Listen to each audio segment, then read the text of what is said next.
Amis fermiers, amis fermières, bonjour, bienvenue à la ferme, bienvenue sur Cocotte TV, bienvenue en extérieur, puisqu'aujourd'hui il fait beau, donc nous en profitons comme d'habitude, la lumière est plus jolie, l'image avec. Aujourd'hui, un petit peu en avant-première, en fait, je vais vous parler du Roccat ISCU, donc la sortie officielle est prévue normalement le 20 septembre. Nous avons reçu l'exemplaire de test et nous allons vous faire un vrai-faux déballage. Vrai-faux pour la simple et bonne raison qu'en fait je l'ai déjà ouvert, je l'ai déjà testé, donc je vais pouvoir vous en parler un petit peu plus longuement pour une fois, puisque d'habitude je déballe et je teste après, et là j'ai inversé par impatience naturelle à l'idée de voir ce petit clavier sur mon bureau. Alors, qu'est-ce que nous propose l'ISCU ? Eh bien, l'ISCU nous propose un certain nombre de choses, notamment, comme précisé dans les petits encarts bleus, un niveau d'illumination sur 6 niveaux, ça fait un peu redite mais c'est pas grave. L'Easy Shift, comme nous avions découvert sur les souris, en fait le principe c'est de combiner une touche avec une autre, ce qui permet de doubler le nombre de touches. Les fameuses touches, les 3 Sumster Key, les touches qui sont en dessous de la barre espace, qui permettent d'utiliser le pouce, ainsi je dirais une gestion des macros relativement avancée avec ce petit bouton là qui permet d'enregistrer les macros à la volée et évidemment quelques touches multimédia. Donc je vais vous sortir l'objet, évidemment sans avoir à couper tout un tas de petites choses. Par contre, pour faire un vrai faux déballage, j'ai quand même triché un petit peu, puisqu'en fait, vous allez le voir, nous allons trouver donc le clavier, tout remis comme c'était, avec le fil, bien entendu. Voilà. Et voilà, je prends la pochette, donc je retire tout le carton. Alors c'est noir et bleu, hein, comme d'habitude chez Roccat.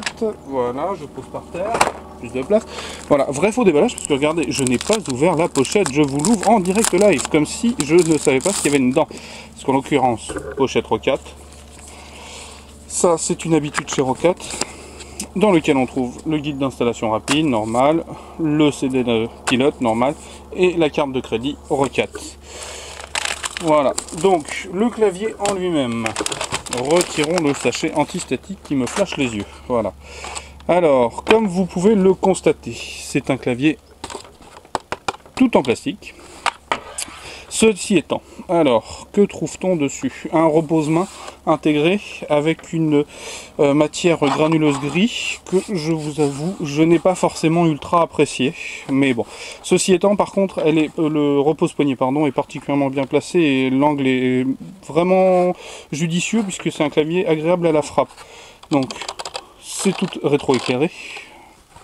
Les touches de macro sur le côté. La touche de enregistrement à la volée, des petites diodes d'indication de changement de profil, les fameuses touches multimédia, que l'on peut modifier et réattribuer à volonté, le petit bouton qui permet de gérer les illuminations, les diodes d'indication. Alors, petite information, le caps lock ici, je l'ai écrit dans le test, lorsque vous mettez l'Easy Shift dessus, vous ne pouvez plus l'utiliser en bureautique pour bloquer vos majuscules. C'est pas très grave, mais c'est à noter. En dessous, que trouve-t-on? Un grand pied caoutchouc, enfin plusieurs pieds caoutchouc pour éviter le dérapage, et surtout des rainures qui permettent de faire courir le câble pour aller le faire sortir là où vous souhaitez. Ensuite, deux petites pattes de surélévation caoutchoutées. C'est bien, enfin, après il est tout plastique, ceci étant la finition est quand même très bonne, voire exceptionnelle. Que dire d'autre sur ce clavier que je n'ai pas dit, que je vous dirai dans le test, pas grand chose, si ce n'est que la frappe est sympa, il est un poil dur au déclenchement, voilà, chercher le mot, mais la course est souple, merci le chien de passer à côté, c'est le petit chien que vous entendez qui passe en fait, il est assez bruyant quand on tape, pour un membrane c'est étonnant, mais bon, ceci étant, au-delà de ça, c'est pas forcément un grand défaut, hein, il suffit de mettre le casque sur les oreilles et c'est madame qui est ennuyée et pas nous. Hein. Voilà, ce que je peux vous dire d'autre, je pense avoir fait le tour, il est disponible donc à partir du 20 septembre pour 79 €, ce qui le place a priori plutôt pas mal dans la concurrence des rétro-éclairés, puisque globalement on est sur ces prix-là.